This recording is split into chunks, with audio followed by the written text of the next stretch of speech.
So,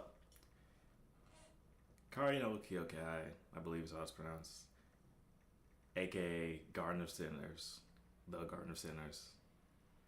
Fifth movie, Paradox Spiral. I love this movie, and I enjoyed so much coming back to it, so it was fresh in my mind for this podcast.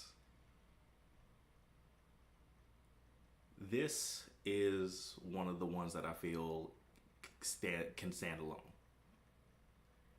Like, it's part of a series, and I do think you should check out the rest of the series.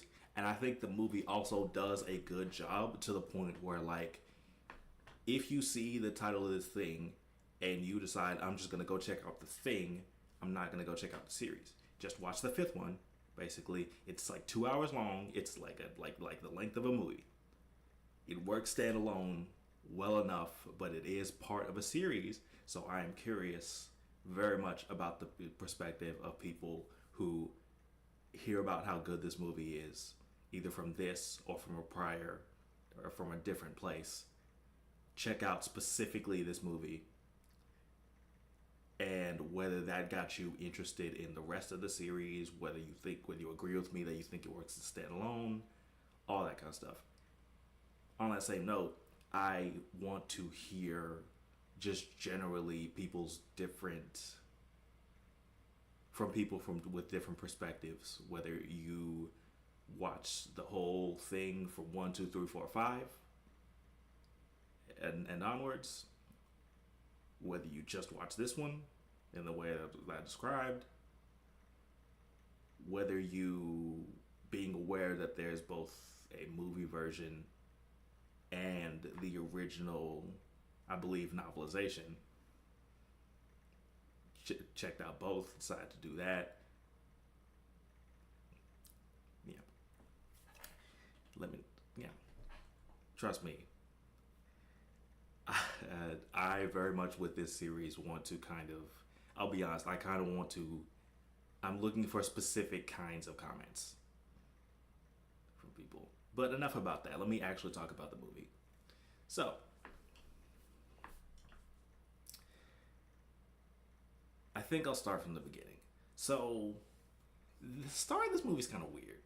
It starts with what are future events of the movie, and it'll definitely seem unclear the first time, probably, why these particular scenes are being shown. And there's a thing that it does throughout the movie that's kind of interesting, but I don't fully grasp it, if that makes any sense. This movie plays with the idea of time. So the movie basically centers around a time loop concentrated in one specific apartment building. You find that out halfway through the movie through a lengthy explanation. I'll talk about that more when we get there. But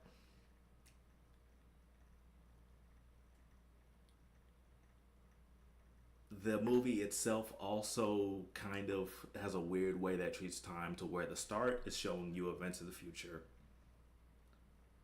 It goes through the story, but there'll be moments of the story where it'll basically cut back and forth between something that is in the past of whatever's going on, and then back to the present, and then back to the past for a little bit, and then back to the present. This is a thing that happens throughout the movie that I'm not fully sure if there's a greater purpose for that, or if it was just because that's how they decide to do things. I don't know. If anyone has any further insight to that kind of thing, yeah, obviously, down in the comments.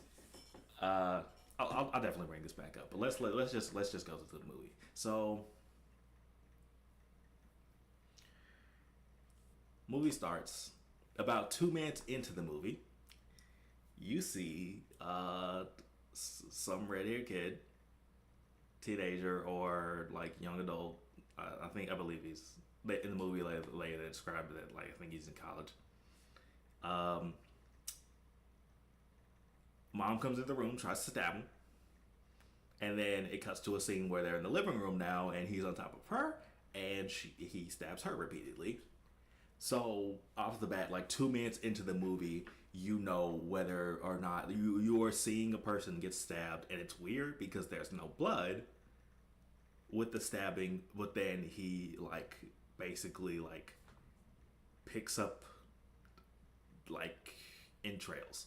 So you if you are not able to handle the gross stuff, you got filtered 2 minutes in.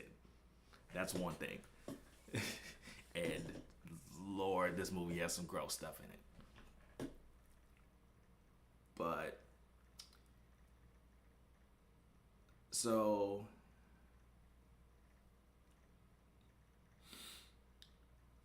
that happens.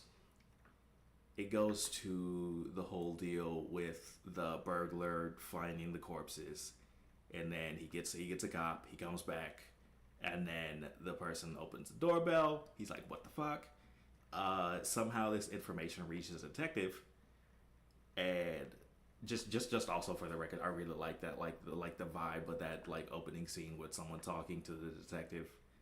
Like the detective is not, it's like a character that mostly doesn't matter.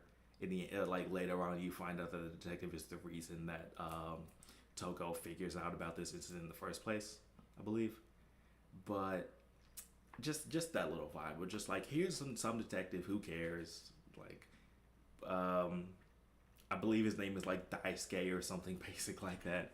But just like here's a little vibe of just like as we run the credits. I like that scene. I particularly remember that well.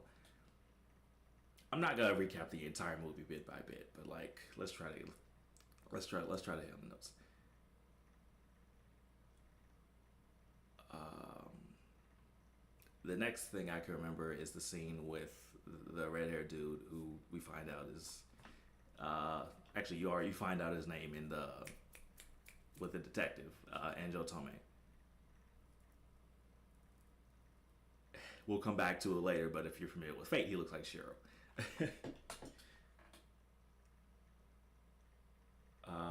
He's running from some punks. He gets trapped. He tries to fight the punk. He tries to fight the punks. He takes out a dude's eye. That's crazy. That's crazy. I forgot about that until I rewatched it. He freaking takes out a dude's eye with the first punch. It looks like he like jams his thumb in or something like. So yeah, again, another gross thing. Um, another punk is beating on him, and then Ryogi Shiki shows up. Who, if you have not watched other stuff, this is your first time doing it. You don't get her name until they have a conversation, like about like almost 10 minutes later. But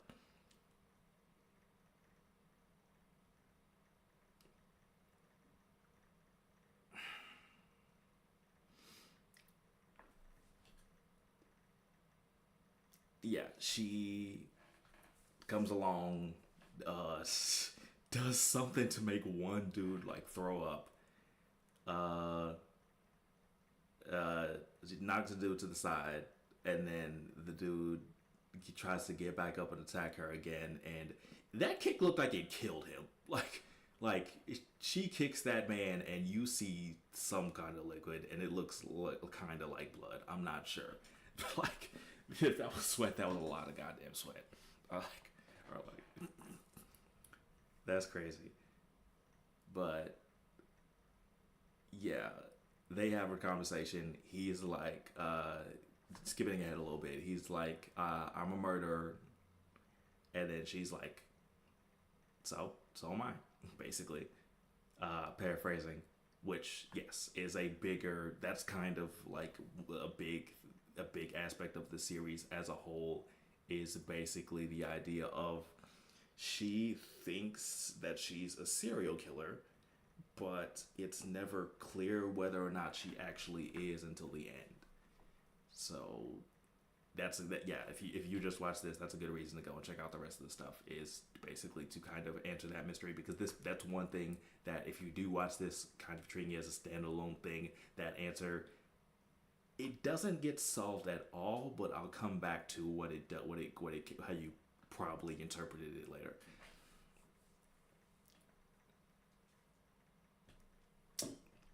But yeah, let's just keep.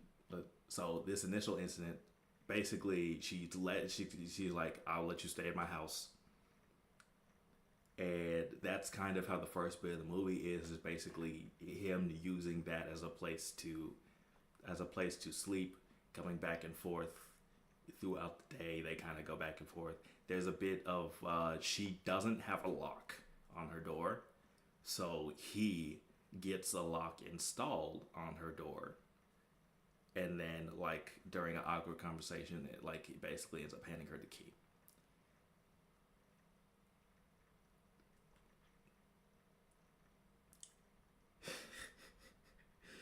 Shiki is an interesting character. And like she is a weird ass woman, and that is one of the first instances. Is again the whole idea of like she says she's a murderer. She doesn't have a lock on her door for some godforsaken reason, and a bunch of other things on how she acts. Like it's not easy to get a read on her personality over it all because in like a lot of ways she seems really nice, even though she says she's a murderer. Even though she says she's a serial killer, she seems like really nice in a lot of ways, but she can be a little mean and pushy from time to time. And that's just one thing that's like really shines in this movie is like her personality and it being kind of like you can read into it pretty easily that she is like a fairly like depressed person, and certainly that the vibe of the movie like contributes to that. At the very end, I'll just say this now. It basically says that this takes place in 1998, and then you look at that, and then you look at her. You like throughout her the thing are seeing her room and the kind of way she treats like her home living life, where she has here's literally the bed, here's the sink, and then here's a phone on the floor, and then here's a coat rack. And then later on she gets the sword and like is like these are the things. There's like 5 things in her house aside. Like she even like she's even like in a position where like while changing she's just putting like her bra and stuff like that on the sink. She just doesn't care. Like it's like despite the fact that she's like very much like a well dressed, like she walks around in a kimono, like she's simultaneously this like very proper, like nice, polite person, while also being like mischievous and like kind of bratty in a lot of ways too. And there's a reason for that. That is, go back and watch part 2. You'll kind of clearly understand the reason for that. But I'll leave it alone here.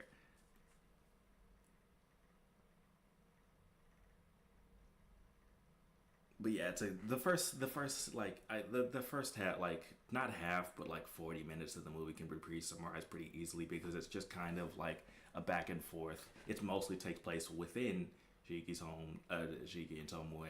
He is basically like going out and checking the news, waiting for the day when the like stabbing of his mom gets reported, and it never comes.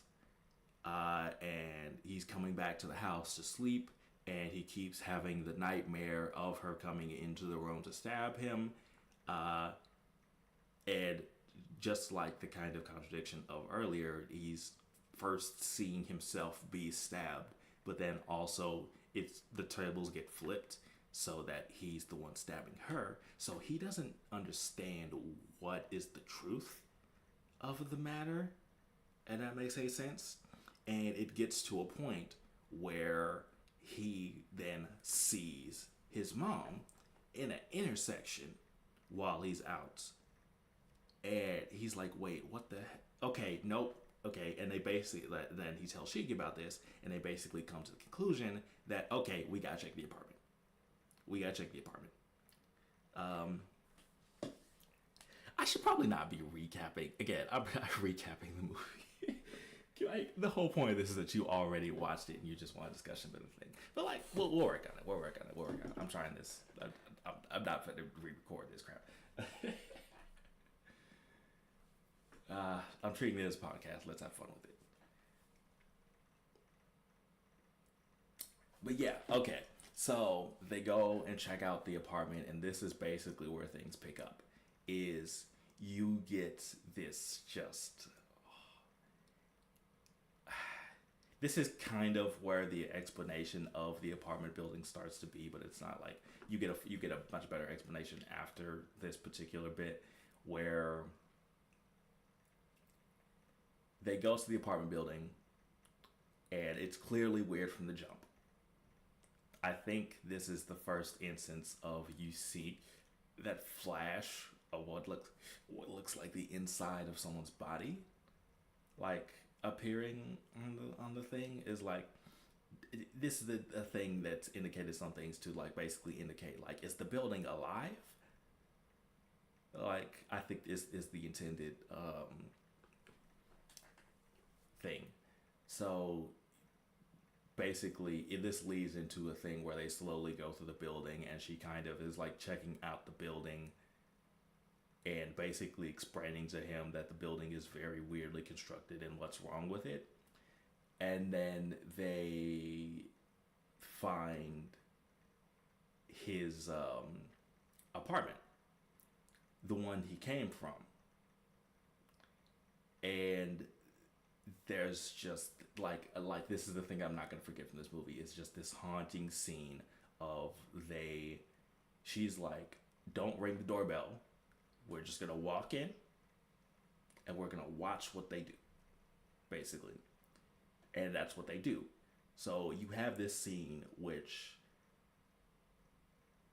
it takes basically a particular angle where it feels like there's like a camera on the wall and they're just standing in the doorway, and because they didn't ring the doorbell, they basically don't exist to these people as they sit and watch the scene play out of when the parents basically get into a big fight that leads into the like murder situation. They're just standing in the door and you're watching as they have this like brutal like argument of the dad basically who's like this abusive drunk piece of shit, and the mom is trying to like vouch for the kid and kind of calm him down, and the dad is like getting worse and worse. It starts with him just throwing a bag of chips at her, like bags of chips at her, but he like keeps doing it, and you can tell this is just a small version of like worse of the worst. And then it gets worse because then he throws a cup. Glass cup. It misses her, hits the TV, all the way across the room, and then what's I'm, I don't know if I'm remembering it right, but he throws something at her that's glass, and then it ends up shattering. She doesn't bleed, but it does like kind of shatter on her, like not like directly hitting her in the face, but it's kind of like not it. Yeah, again, there's no blood in the scene for some reason, but yeah, I'm not fully remembering, but he ends up getting up and then coming. He basically snaps, like kind of. He gets up. He comes around the thing, and then basically like starts beating her and knocks her on the ground. And all this is like keeping the same angle of just like the son is like watching like terrified collapsing, and Sheik is just standing there like yeah this is what happens.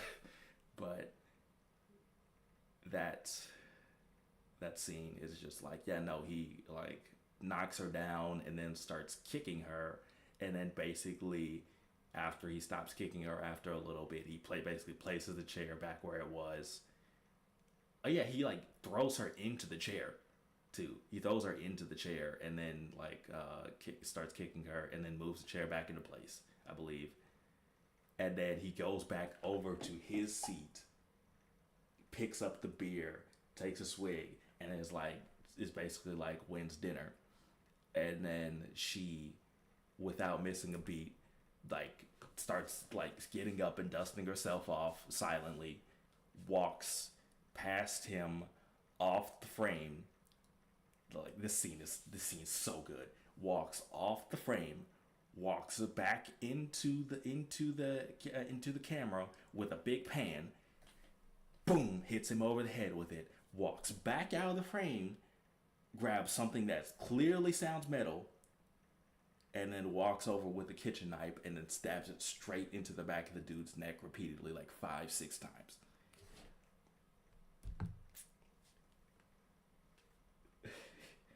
It's such a good fucking scene. And then yeah, no, walks into the thing. You hear Tomoe getting stabbed over and over. They don't see that, but then they do come in to see her put the knife up to her neck and then kill herself, basically. And that's like that. The imagery of her doing that to herself is so fucking brutal because like you can see like how it bends her neck and it's just like there's no blood but it's so vicious, it's so visceral, it's crazy. But yeah, I will never forget that fucking scene. I'm trying to think if there's anything that I'm missing, but yeah. So they leave there, and then basically she starts to explain that. So that is a time loop. I don't know if she starts explaining here or a little bit after, but she's explaining like that is basically like it's a time loop of the day that they died. Is what we're witnessing, and so we have to go and find your real apartment, which is on the other side of the thing. There's an explanation of how it's flipped. If anyone wants to like do better explanations of what the hell I'm talking about, please do. Please, please do lay out all the facts about the apartment building and all that because I cannot definitely not get into that like the exact specifics of the apartment building, but they go over to the other side and then open the door and there are the actual corpses of the mom and dad that were killed like 6 months ago. And the thing too that's interesting about this, that I didn't fully comprehend when I first watched, was that what they saw in the time loop was the mom killing,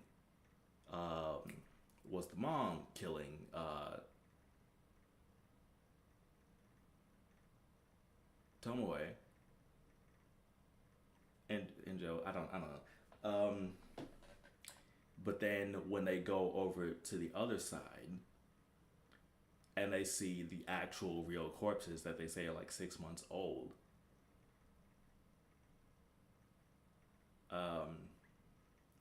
the mom's corpse is in the living room.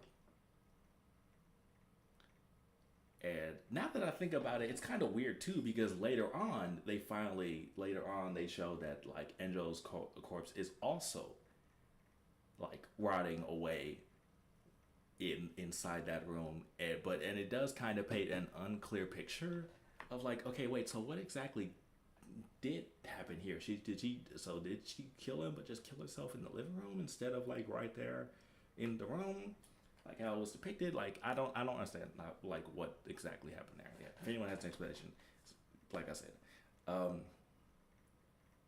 But yeah, they discover the corpses, and then so they start getting attacked by zombies, and then you get your first big action scene. Shiki does the thing. It has like this like extremely hyper energetic track version of the theme that's kind of going on. You basically get like, okay, here's what you're gonna get if you play Melty Blood. If you play Melty Blood, you play Ryogi. Here's basically what you're gonna get with her doing all sorts of crazy like flips and shit with a knife.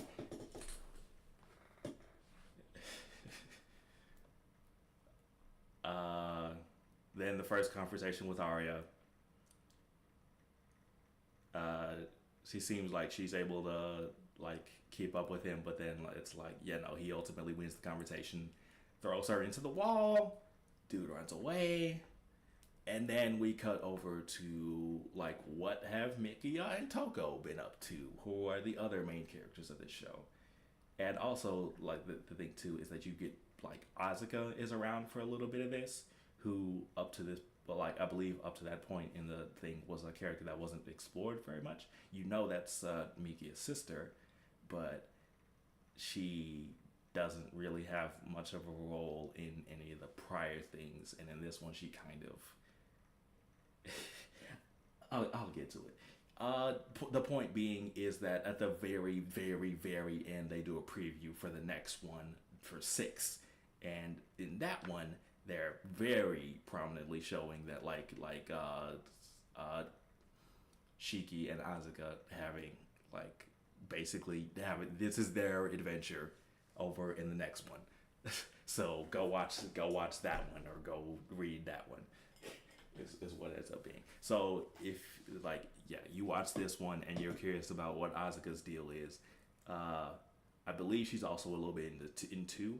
So go watch two, go watch six, or just go watch the whole thing, or go read the whole thing. But the thing that she ends up contributing to this thing is she brings up the question of gender. of gender, which oh man, I'm sure a lot of y'all like perked up when that question came up. Oh man, it's because yeah, no, if you weren't aware, um, Garden of Sinners is a story that kind of, in its own way, does have a realm of thing in that topic. Again, for the specifics, go watch two. I just keep saying that. I keep saying go watch the second one. But yeah, no. And I'll leave the specifics of how it works up to you going and checking out the rest of the thing. I'm not gonna explain it here. But basically, it brings up the idea of like Shiki kind of tends to act masculine in a lot of ways. Like she has a lot of moments where she acts masculine. So basically, they do the thing where it's just like, would you care if she was like? Would you care if she was a man? I believe that question gets asked like 3 or 4 times, and he's basically like, nah, I'd still like Shiki. And the first time that happens, Asuka throws a book because like. Funny thing is, it's not just homophobia. It's not even just this. Okay, yeah, no, go check out the other stuff in this series because it's the actual reason she's mad about that is so much funnier than just homophobia. Oh no, this shows like.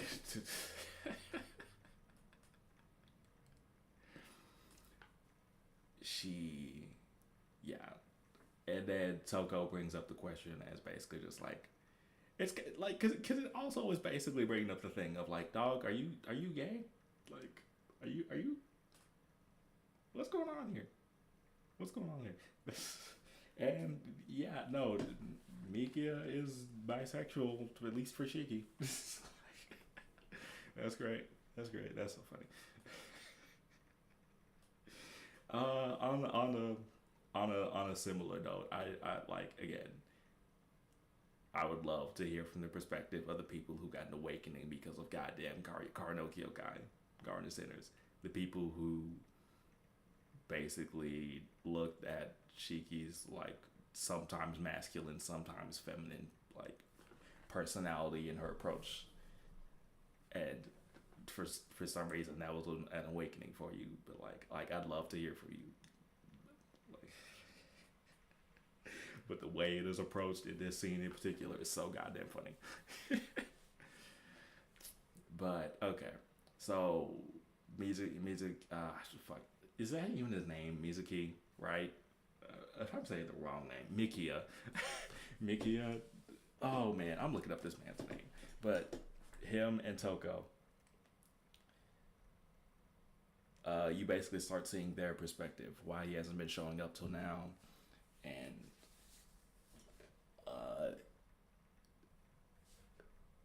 essentially they've been led to investigate the same incident.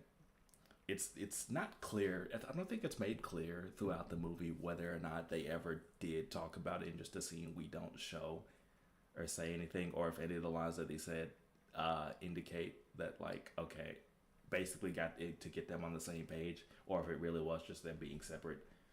Uh, but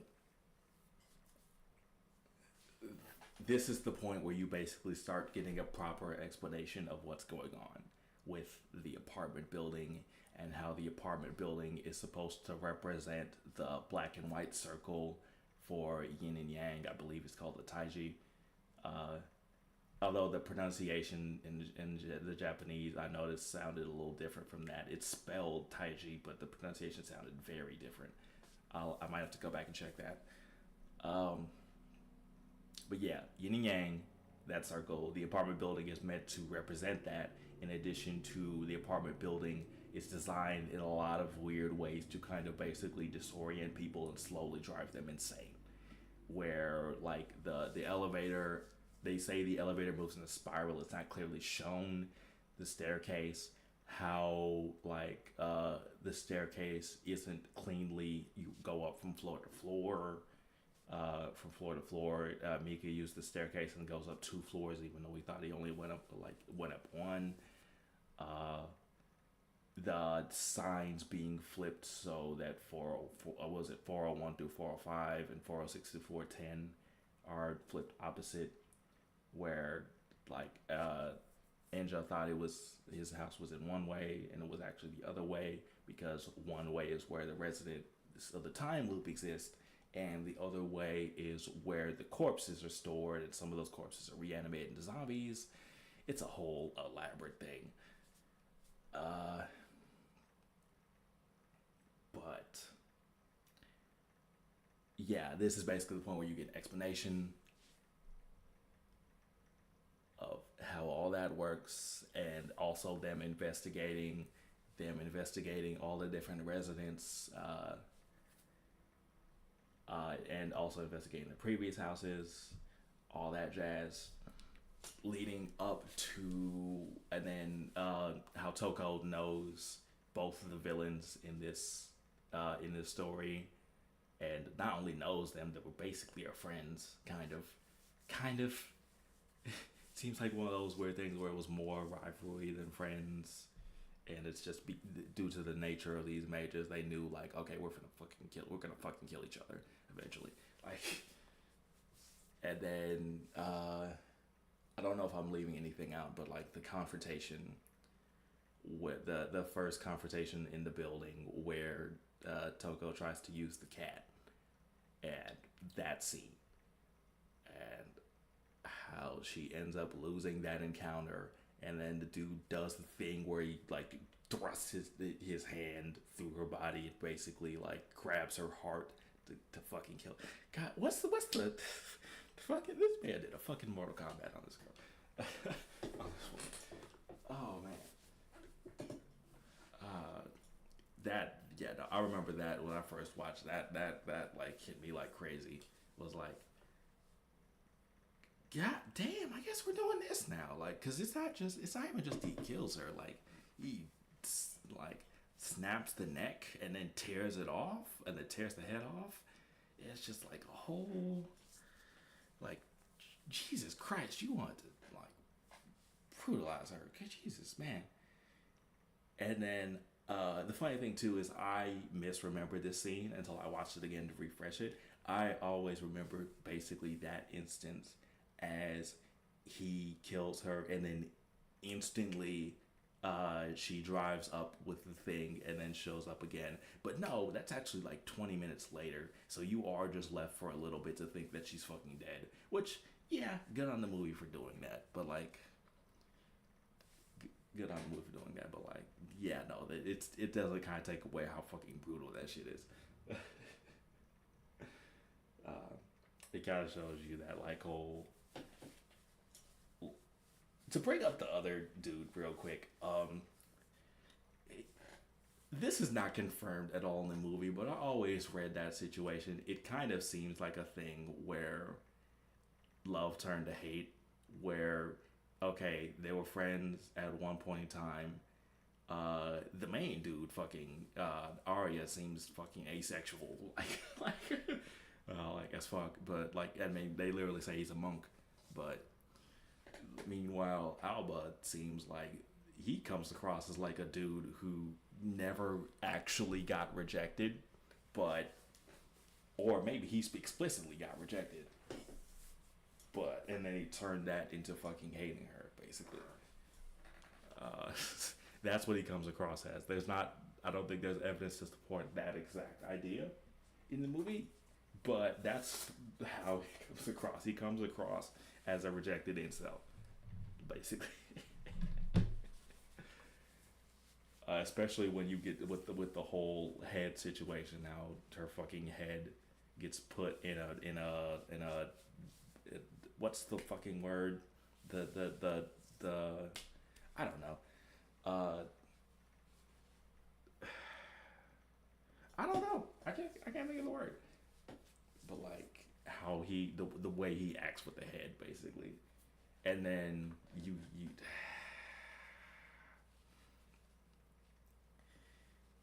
let me not skip ahead. The little bit where Mikia and Jotome, where they essentially become friends, that comes after that is interesting, and it's kind of funny too because if you watch again, if you watch this, what having not seen any of the other Garden Center stuff and just like mostly unfamiliar with the thing, you might think that this is a situation to where these super powerful women have been taken out of commission, and now it's up to these weak ass dudes to somehow their way into say like a victory here. And no, fuck no.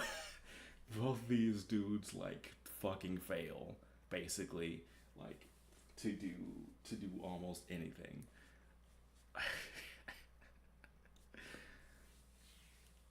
Like they try. They try. It's like it's interesting also how they do these parallels between scenes to where like they literally both try to like stab the respective dude that they encounter and fucking fail. and and it comes to a thing where but that like their effort was a good enough stall basically to then you get the reveal that Toko is fucking alive. It turns out she sent a clone, basically. And I've always thought of it as a clone, but I did like read a little bit of like people talking about this, and like they basically said that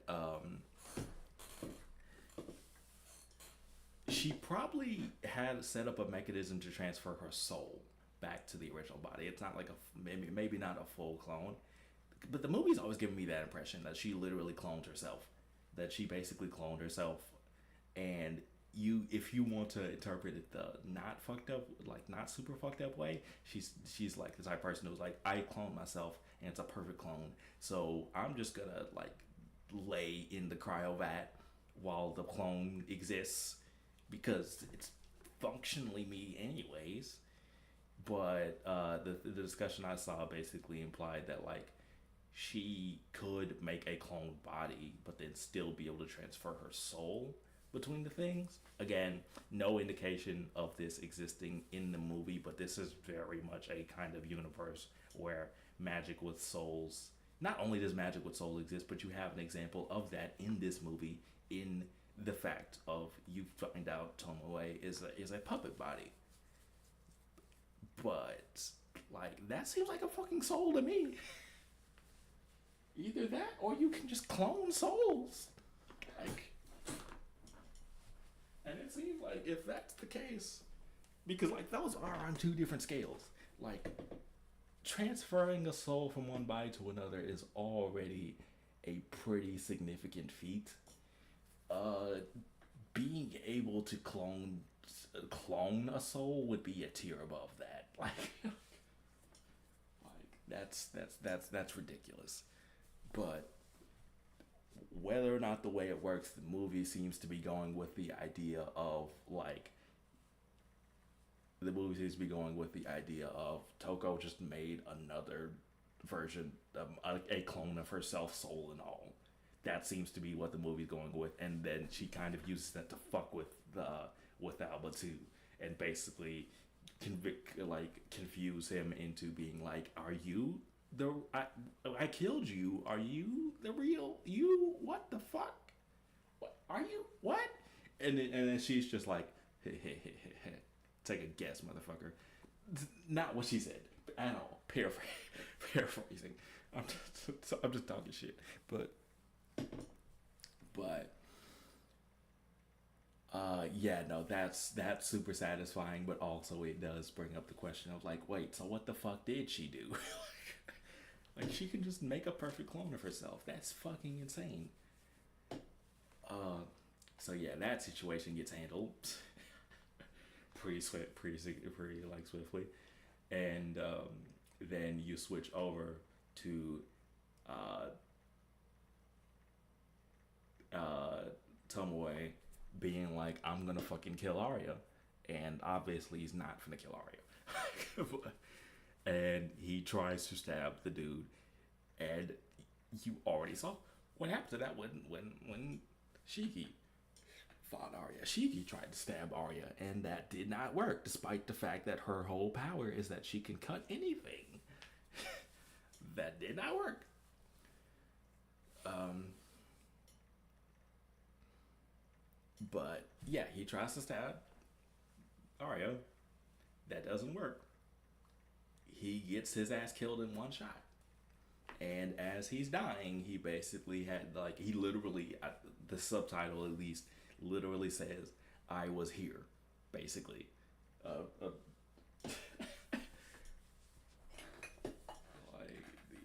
so that's his last moment, and like it's a good scene. It's a good scene. I'm kind of underselling how good of a scene it is. Like, it's a really good scene. Then he has as a dude tosses away the thing, and the last thing he basically sees is he can kind of see Shiki in the standing in the elevator.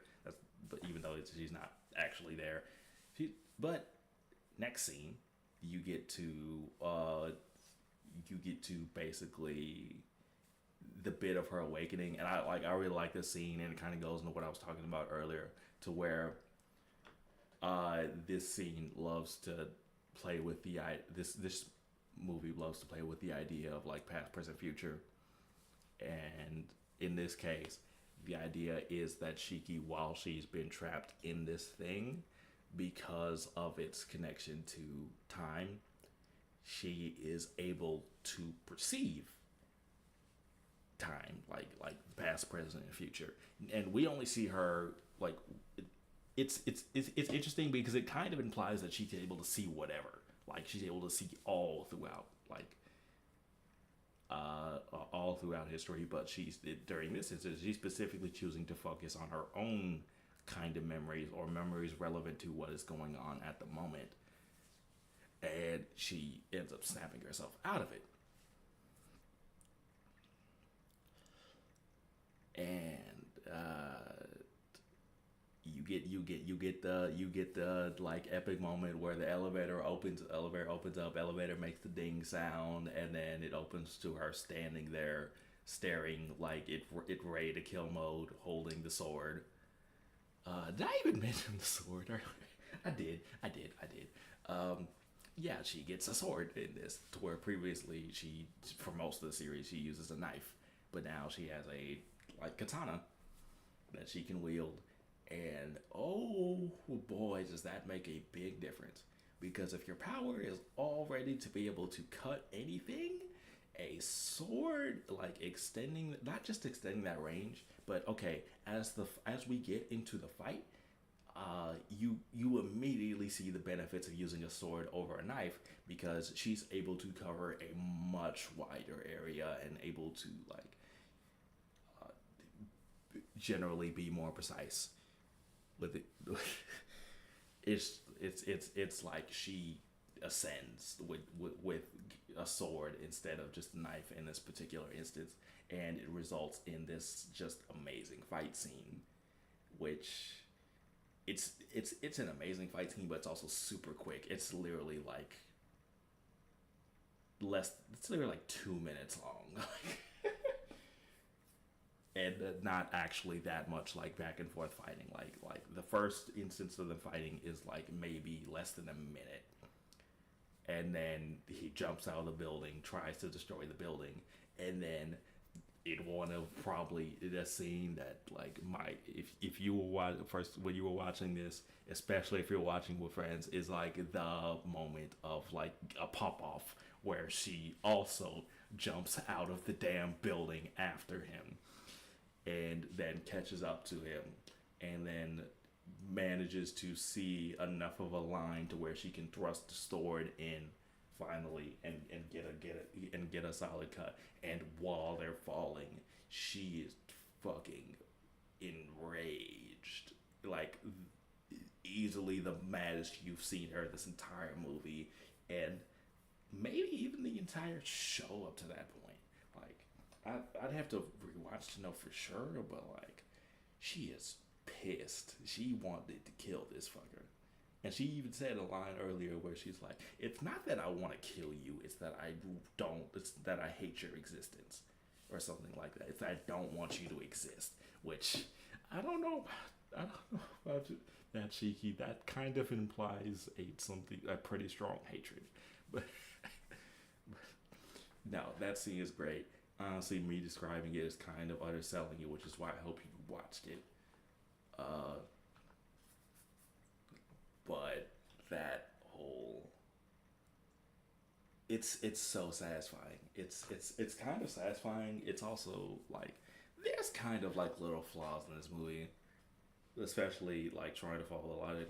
Like a lot of this movie does feel like it's trying to be a really good movie, but that kind of comes at the expense of your understanding somewhat. Like the movie kind of goes out of its way to explain as much as possible, but a lot of the explanation feels like it's less explaining for understanding and more explaining because explaining this makes a better movie, if that makes any sense. To the point where there's little things that aren't really explained that you might be like, like the dude's motivation is not like Arya's motivation is like, okay, he's been defeated now. He has been defeated, and Toko walks up to him and basically tries to have one last conversation to finally get out of him. Okay, why the hell did you do all this? Why did you stick all these people in a time loop where they die every day?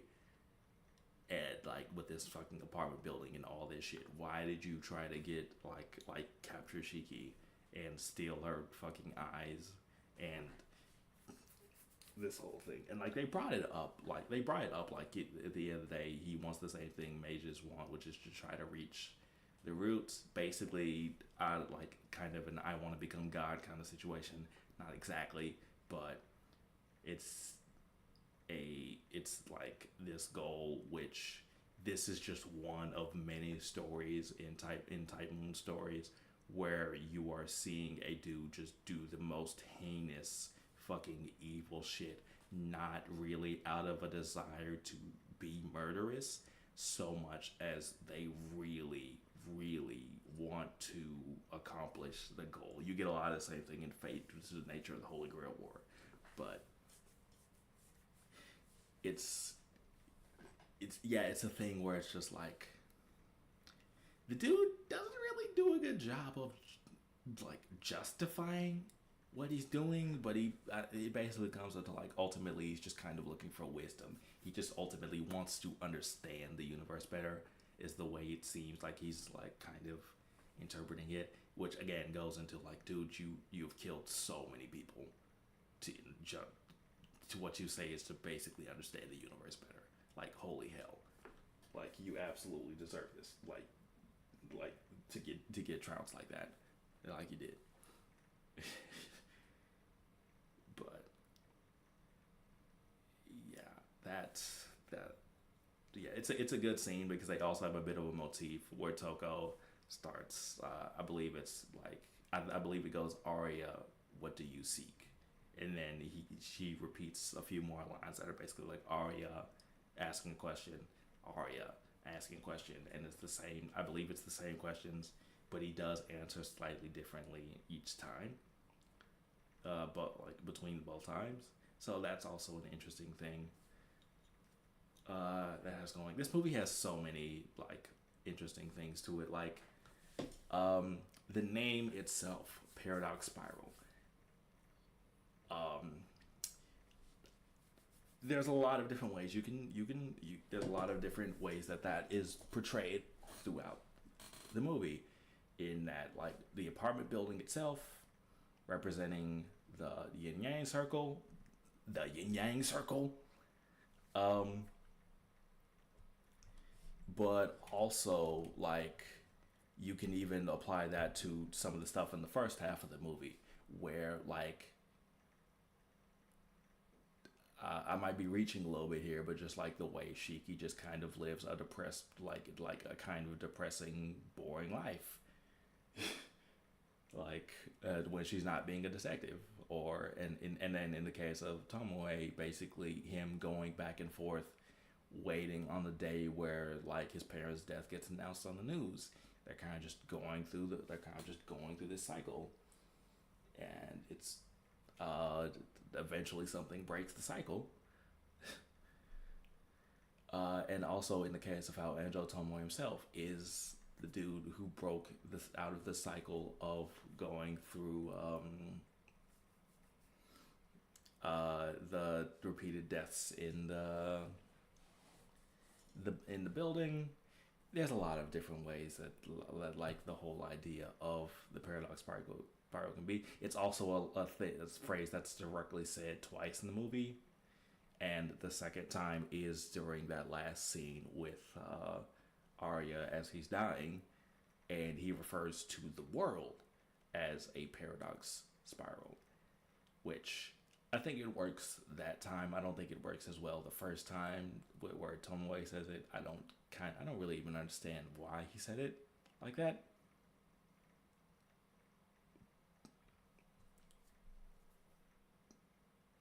Uh, and then obviously the idea also applies to time itself, and all the different ways that this movie explores time. If there's anything else that I'm missing on that aspect of things, please, yeah, no, please feel free to explain. Uh, so then you get, I was going to say the last scene of the movie, but it's really the last scene before credits, where it's basically some imagery. It's an imagery that's Shiki going to sit down in the shop. She looks outside. She sees what was implied to be the ghost of Tomoe waving at her, except that this. I don't know. I'm trying to describe something that should be described because it's a metaphor. It's a metaphor.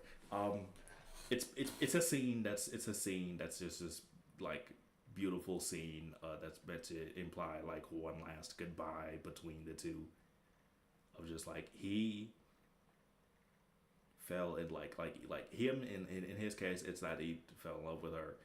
In her case it's not clear how exactly she valued him, but this is kind of going to what I was talking about earlier, is that like, and he even like said this to her to where it's just like Shiki thinks of herself as a bad person. She thinks of herself as just like this like psycho murderer, and like she's like crazy enough that she can't even fully like she basically like thinks that she like is crazy and blocks it out of her brain so that she doesn't fully um, like admit the guilt or anything like that. Like she thinks of herself as the worst person that she is. She is ultimately a good person. Is the kind of idea that's being is the idea that's being presented, and you can especially see it in here on how she, in this particular scene, I believe, and how far she was willing to go to help this one particular person. Uh, uh, and that like even in the day she's like willing to basically see him off into heaven is the kind of implication.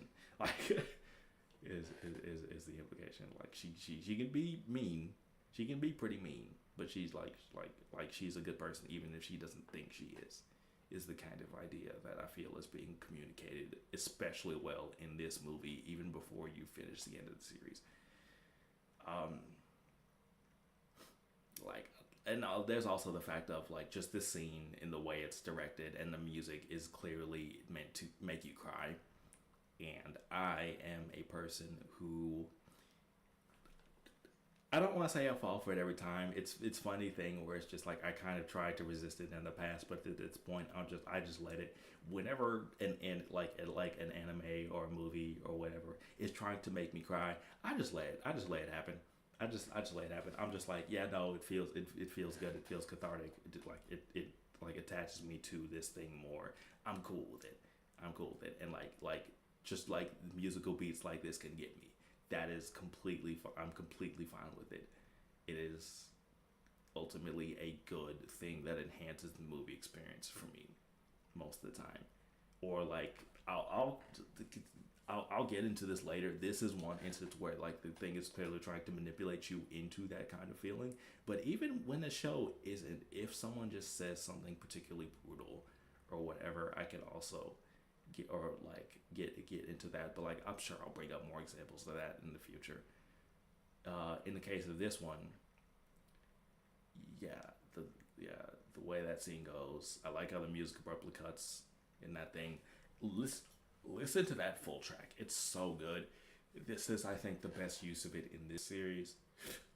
In the series, but listen to that full track. It is so good. And speak of listening to tracks, this last scene. So now you go into the credit song, which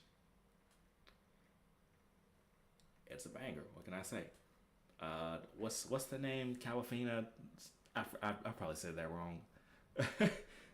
I probably said that wrong. They did a bunch of the like credit songs. I don't know if they did all of them, but I know that I remember they did a bunch of them, and I completely forgot about this song. But like obviously after hearing this, I had to go look it up and kind of add that song to the playlist and be like, oh yeah, this one's really good. It's really fucking good, and it doesn't take long for you to get to like the point of the song where it picks up. It doesn't take long to pick up either. In fact, it's an interesting song. I'm kind of reviewing a song now, but it's an interesting song in that like it takes less than a minute to get to like this really extreme kind of point that would normally be like the end, like last little bit of like a 6 minute song, like the last 2 minutes of a 6 minute song, and then it kind of builds up like as much as it possibly can, and then just comes back down after the 2 minute point, and then like comes back and then like comes back around, but it never gets to that same high. I think that it does in the two in a at that like or like around the 2 minute mark that it does again. That song is so interesting with how it does things, but like yeah, the way they do the credit sequences in these movies, I really like. And then you get one last scene, which is basically just like you haven't actually gotten, I don't think, any scenes in this movie. No, you have, but it was just like conversation. But it was just like conversation. But this is basically the scene of the movie where you actually get to be reminded of like, yeah, no, this is your pairing.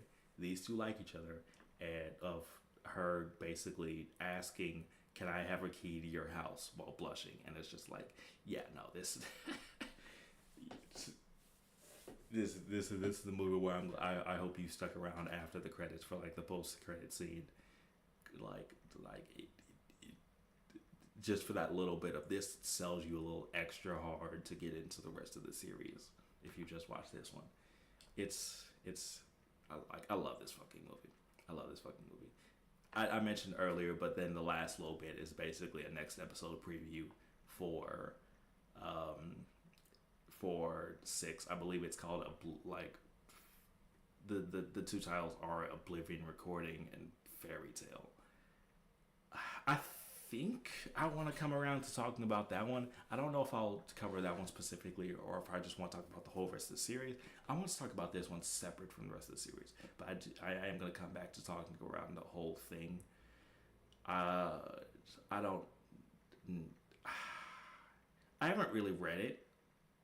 I think that's what I want to do. I want to read it rather than watching it because there are some like covering covering the Garden Series movies individually is not something I think I'll do because some of them I just don't think there's that much for me to talk about.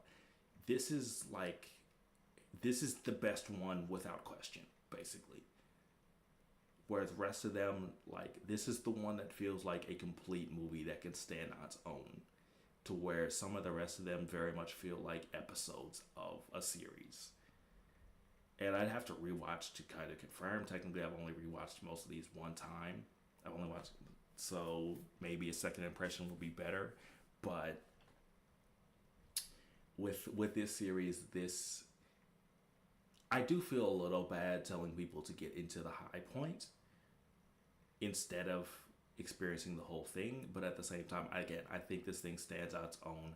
I would like to know the experience of people who experience this on its own, and then I would tell you that like to get into the rest of it either through watching or reading, and I would like to come back in the future once I've read to be able to tell you which experience you should go for via watching through the whole thing or reading it, because I have heard that in a lot of ways reading it is better, but I have to confirm for myself. And if I can't recommend the whole anime, all the anime movies for Garden of Sinners, then I at least recommend this one. I'm kind of rambling my way through that. That's why I'm considering this a podcast. But I hope you enjoyed listening to me talk about this. I did not intend for this to be a recap. All these will not be recaps, but I did have I figured going through bit like in order would be the best way to talk about this.